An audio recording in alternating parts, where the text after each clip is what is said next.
আজকে আমি সকালবেলায় দেখলাম শায়েখ আহমদুল্লাহ হুজুর তিনি ফেসবুকের মাধ্যমে একটি বার্তা দিয়েছেন। এখন কতটুকু সত্য আমি জানি না, দেখলাম এই বিষয়টা নিয়ে আমরা আর বাড়াবাড়ি না করি, এখানে থেমে যায়। কারণ তার মতো উম্মতের দরদি আলেম বাংলাদেশে প্রয়োজন আছে এবং আমি তার সাথে নিজে মিশেছি, দেখেছি অমায়িক ব্যবহারের একজন মানুষ। আল্লাহু আকবার বলে, তার ভিতরে চুল পরিমাণ আমি অহংকার দেখতে পাই না। একেবারে উদার মনের একজন মানুষ, দ্বীনের দায়ী শায়েখ আহমদুল্লাহ হুজুরের জন্য দিল থেকে আপনারা দোয়া করবেন। তিনি যেভাবে ভালো ভালো কাজ করতেছেন, চিন্তা করেন 3 লক্ষেরও বেশি বৃক্ষরোপণ করেছেন। আল্লাহু আকবার। হাজার হাজার দরিদ্র মানুষের হাতে রিকশা তুলে দিয়েছেন আস-সুন্নাহ ফাউন্ডেশনের মাধ্যমে। এইভাবে তিনি বন্যা কবলিত অসহায় মানুষ, যখনই বন্যা হয় সবার আগে শায়েখ আহমদুল্লাহ হুজুরের টিম চলে যায়।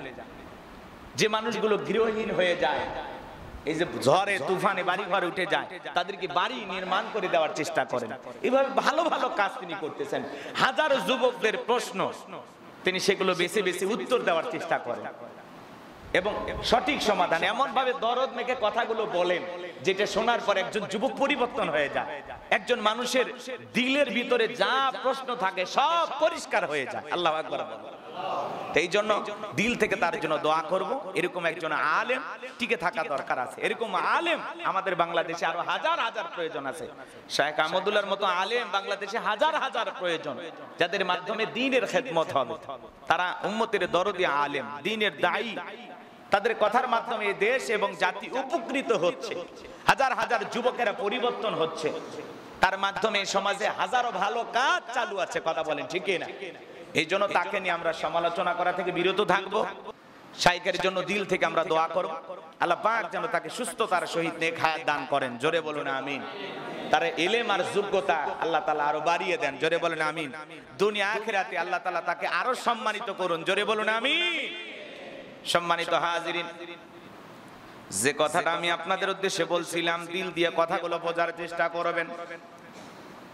তাহলে আমি সূরা হুমাযা থেকে আপনাদের সামনে যে 9টি আয়াতি কারিমা তেলাওয়াত করে কথাগুলো বোঝানোর জন্য চেষ্টা করলাম। এখান থেকে আপনারা 2টা বিষয় যদি পরিষ্কার থাকতে পারেন, তাহলে হুতমা নামের জাহান্নামের আগুনে আপনাকে জ্বলতে হবে না। আগুনের ঢাকনা দিয়া চিন্তা করেন শাস্তি দেওয়া হবে। মুখের উপরে কি দিবে? ঢাকনা দিবে, তার ভিতরে ঢুকিয়ে রাখবে বিশাল একটা গর্ত বানাইয়া। চিন্তা করেন, তাহলে 2টা বিষয় আপনাকে আমাকে ছেড়ে দিতে হবে। বলেন তো কয়টা বিষয়? একটা হলো কি? ওয়াইলুল লিকুল্লি হুমাযাতিল লুমাযা। দুর্ভোগ রয়েছে এমন ব্যক্তির জন্য যারা সামনে পিছনে মানুষের বদনাম করে, পরনিন্দা করে। তাহলে পরনিন্দা থেকে বেঁচে থাকার দরকার আছে না নাই? জোরে বলেন। আমি গত 2 জুমা ধরে যে আপনাদেরকে যে আলোচনাটা করে বুঝাইলাম, আপনি নিশ্চিন্তপুরে বসে সমালোচনা করেন আর বগুড়া সার মাথায় বসে সমালোচনা করেন, সেটা আপনার ব্যক্তিগত বিষয়। কেউ আবার রাস্তা দিয়ে মোটরসাইকেল নিয়ে যাচ্ছে, অথবা রিক্সায় যাচ্ছে, অথবা হুন্ডাই যাইতেছে, আপনি দেখে এই যে ইশারা ইঙ্গিতে অঙ্গভঙ্গির মাধ্যমেও এটা বোঝানো যাবে না যে লোকটা খারাপ বা লোকটা বাজে। কথা কি বুঝাইতে পারলাম? ইশারা অঙ্গভঙ্গিতে, আচরণের দ্বারা, কথার দ্বারা, কোনো কিছুর দ্বারা এটা প্রকাশ করা যাবে না যে লোকটার নিন্দা আমি করলাম। মুখ দিয়ে তো বলাই যাবে না, সামনে হোক পিছনে হোক কারো বদনাম করার সুযোগ নাই। কথা কয় না? করার সুযোগ আছে। আচ্ছা, মানুষের বদনাম করে আপনার লাভ আছে? আপনি যদি কোনো ব্যক্তিকে নিয়ে নিশ্চিন্তপুর বাজারে সমালোচনা করেন, আপনার বিকাশে কি 500 টাকা ঢুকবে? কথা কয় না। তাহলে আপনি কি 1 শতক জমির মালিক হবেন? তাহলে আপনি খামাকা টাকাও পাইতেছেন না, সম্পদও পাইতেছেন না, উল্টো নিজেকে হুতমার আসামি বানাইতেছেন। এই হুতমা নামের জাহান্নামের কয়েদি বানাইতেছেন। কেন রে ভাই? কি দরকার মানুষের সামনে পিছনে সমালোচনা করার? কি দরকার? কথা কয় না। এই যে পরনিন্দা, নিন্দা করা মানুষের কেন দরকার? আপনার কি দরকার? আমরা এত আলোচনা শুনি, কোরআন তিলাওয়াত করে বুঝাই, হাদিস তিলাওয়াত করে বুঝাই, তারপরে কেন সংশোধন হই না? শয়তান কি আমাদেরকে এমন ভাবে ধরেছে যে আসলে কি আমরা শয়তানের মুরিদ হয়ে গেছি? হ্যাঁ, আল্লাহর কোরআনের আয়াত তিলাওয়াত করে আপনাদেরকে বুঝাই, তারপরে যদি আপনারা না বোঝেন তো ভাই আর কি বুঝাবো? তাহলে এক নাম্বার, এই হুতামায় যাবে কারা? যারা পরনিন্দা করে। খবরদার, আজ থেকে নিয়ত করেন, কোন মানুষের সামনে হোক পিছনে হোক বদনাম করব না, নিন্দা করব না, সমালোচনা করব না। পারলে মানুষকে নিয়ে ভালো ধারণা রাখবো, সুধারণা রাখবো। সবসময় ভাববো যে আমি পাপী, সবসময় ভাববো আমি গুনাহগার, সবসময় মনে করবো আমার খাসলাত খারাপ, সবসময় মনে করবো আমি আসলে অপরাধী, আমি গুনাহগার, আমি পাপী, আমি খারাপ। কথা বলেন না কেন? আমি কেন বলতে যাব মুখ খারাপ, বাসা খারাপ, তুমুক খারাপ? কথা বোঝেন না? অমুক খারাপ, মুখলেস খারাপ, মতলেব খারাপ, কেন বলবো রে ভাই? আমি খারাপ, আমি আব্দুল্লাহ খারাপ। কথা কয় না? আমি খারাপ, আমি গোলাম রব্বানী খারাপ। আমি কেন আর এক বক্তাকে নিয়ে সমালোচনা করব? আমি কেন আমার আর এক আলেম ভাইকে নিয়ে সমালোচনা করব? আমি কেন এই গ্রামের একজন ভাইকে নিয়ে সমালোচনা করব? কেন? কথা কয় না? কেন সমালোচনা করব? তাহলে যারা সমালোচনা করবে, যারা পরনিন্দা করবে, রেডি থাকেন। কোথায় যাবেন? হুতামা। আর এটা মাথায় রাখবেন, এটা হলো ব্যভিচারীর চাইতেও খারাপ। এই সমালোচনা করা, গীবত করা ব্যভিচারীর চাইতেও খারাপ। কেউ যদি জিনা করে, ব্যভিচারী করে, আল্লাহর কাছে তওবা করে, মাপ চায়, আল্লাহ তাআলা তাকে ক্ষমা করে দিতে পারে।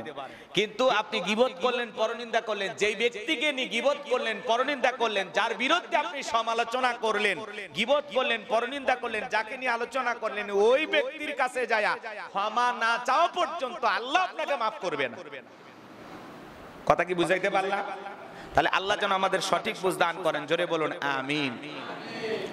আর কি 2 নাম্বার অপরাধ কি? আল্লাযী জামআ মালা ওয়া আদ্দাদা।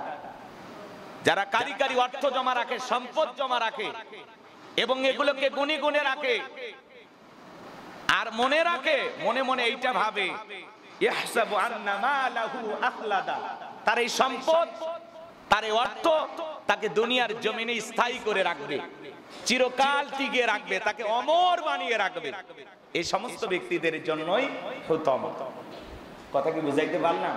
তাহলে আমরা যেন এই 2টা অপরাধ ছাড়তে পারি। 1 নাম্বার পরনিন্দা, সামনে হোক পিছনে হোক কারো বদনাম করব না, কারো পরনিন্দা করব না, কারো গীবত করব না, কাউকে নিয়ে সমালোচনা করব না, কোন ধরনের বাজে মন্তব্য করব না। পরনিন্দা করা থেকে আমরা বিরত থাকব, গীবত করা থেকে বিরত থাকব ইনশাআল্লাহ।